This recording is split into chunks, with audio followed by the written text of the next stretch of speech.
Zahir, I term it as an attack on the Constitution, and this was an act perpetrated by terrorists, not by fringe elements. Madam, let me start by this caveat by saying that I am the only intolerant politician in India in this House. The rest are paragon of virtue, beacon of free speech, and upholders of justice. What we have seen over here is that we have two political power centers. One calls Muslims and Dalits as puppies and dogs. The other throws crumbs at us and tells us to wag the tail. My concern over here is that why is it that after 68 years of independence, the Muslims cannot find or rent a house or a flat in any metropolitan city? Is this tolerance we're talking about? Why is it, madam, that my dropout rate and Dalit dropout rate start at the age of 11? Is this dropout? Is this tolerance? Why is it that you open more police stations in Muslim ghettos than schools? Is this tolerance? Why is it that Juhapura and Govandi in Mumbai have become dumping yard of the city medical waste, not for schools of excellence? Why is it that out of 100 only 3 are Muslim graduates? Is this intolerance? People say we don't study. NSSO data of 2011 is there, which clearly says that 11% OBC Muslims having 10th class qualification get only 11% employment, the other get 23. Why is it, madam, that after 23 years of Babri Masjid, that the accused have got Padma Bhushan, but they have not been convicted? We have seen various governments, Congress government, UPA government, United Front government, NDA government. Is this tolerance? Let me ask a political intolerance question to this august house. Why is it, madam, that when I oppose the BJP, I am called an anti-nationalist, I am called a Jinnah in making? When I oppose the secular parties, I am called communal. Why is it that this country is saying that if you be with the secular party, you are secular. If you oppose the BJP, you come anti-national. How is it that these two political parties have appropriated the right of nationalism and secularism? I condemn their right. I continue to be intolerant because that is my democratic right. I want to know, how is it that political intolerance, when in 10 years imprisonment is given in Haryana for cow slaughter, Congress supports it? But I am intolerant. I am a communal. How is it that Tripura governor says on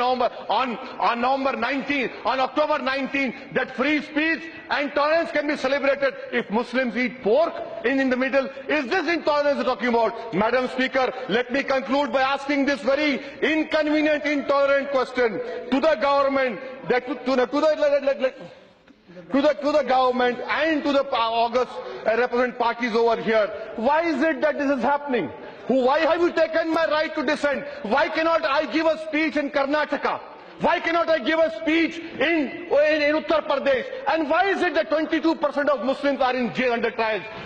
West Bengal 49%. Maharashtra 29%, UP 29%. Is this tolerance? Madam, I conclude by telling the government, the Home Minister asked for recommendations, suggestions. My suggestion to the Honorable Home Minister is, your pride was hurt when a wrong allegation was made. I commend you for showing your pride.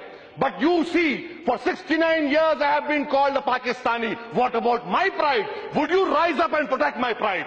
Would you rise up and protect my integrity? My suggestion to the Honorable Home Minister is, amend the NHRC Act.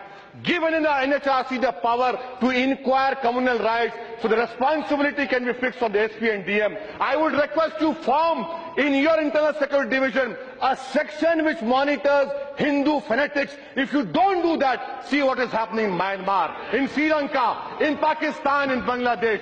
We require stability. The third step, form an Equal Opportunities Commission. Fifth step, give constitutional status to NCM. And a request to all the House, you talk about ISIS and Wahhabism. Remember, ISIS is an evil ideology. You cannot break us down into Wahhabism, Sufism. You have to take the whole Muslim community, which right now the whole Islamic world is condemning ISIS. Remember one thing, that ISIS cannot be defeated by bombs. ISIS can be defeated by cerebral debate. This is what needs to happen. Madam, I conclude my speech by quoting a शेर of Faiz said, तुझको कितनों का लहू चाहिए अर्ज़े वतन जो तेरे अर्ज़े बेरंग को गुलनार करे, कितने आहों से तेरा कलेजा ठंडा होगा, कितने आंसुओं से तेरे सहराओं को गुलजार करे. Thank you, madam.